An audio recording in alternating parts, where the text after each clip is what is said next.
After 65-year-old Karen Carter drove home in her Dacia Duster and departed from the wine tasting event at the Café Village in Tremolat at 10 p.m. on Monday, April 28th. Jean-François Guerrier, a man she was having an affair with and who was with Karen at the wine tasting event, later discovered her body in the early morning of Tuesday, April 29, 2025, on her driveway by her porch and called the emergency services. Despite efforts to save her, Karen succumbed to her injuries. She had been stabbed 8 times in her chest, groin, arm, and leg in a violent, frenzied attack. It was reported that upon returning, Karen was stabbed through the heart as she retrieved the dog, a white Griffon puppy, from her car. On Wednesday, April 30th, 2025, French authorities detained Jean-François Guerrier and a 69-year-old neighbor, Marie-Laure Autefort, who was reportedly infatuated with Guerrier, who Karen was having an affair with. Both were released without charges. On May 1, 2025, Karen's husband, 65-year-old Alan Carter, who resides in South Africa, learned of her death and the reports of her extramarital relationship. He expressed shock and described the affair as a complete betrayal. On May 2, 2025, Bergerac prosecutor Sylvie Martins-Guedes announced that the investigation is focusing on individuals who may have held a grudge against British national Karen Carter or her reported lover. On May 3, 2025, the husband of Karen Carter, Alan Carter, visited the Tremolat property where his wife was murdered.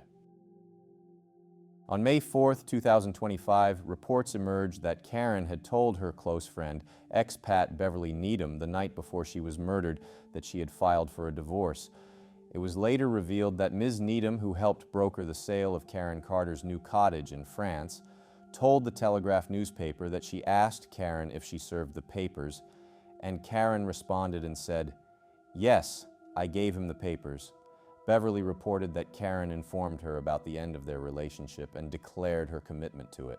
She said Karen Carter and her husband only saw each other periodically over the last couple of years.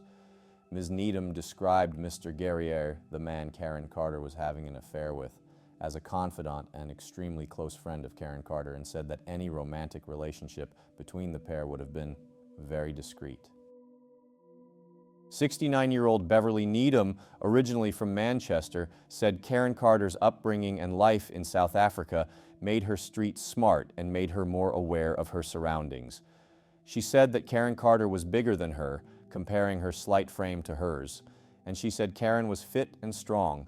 She said if Karen sensed danger, she would not have taken a risk, and that Karen was just a lovely, lovely person. She said she had given interviews to the gendarmes on 2 separate occasions for a total of 3 hours and was at a loss as to who in the village could have had reason to murder her friend, claiming that everybody loved Karen. Beverly Needham's friend and former media lawyer Philippe Lebreu thought maybe it was possible the murder of Karen Carter was the work of a psychopathic escapee from a prison which was only 7.5 miles from the scene that houses sex offenders and mentally disturbed inmates.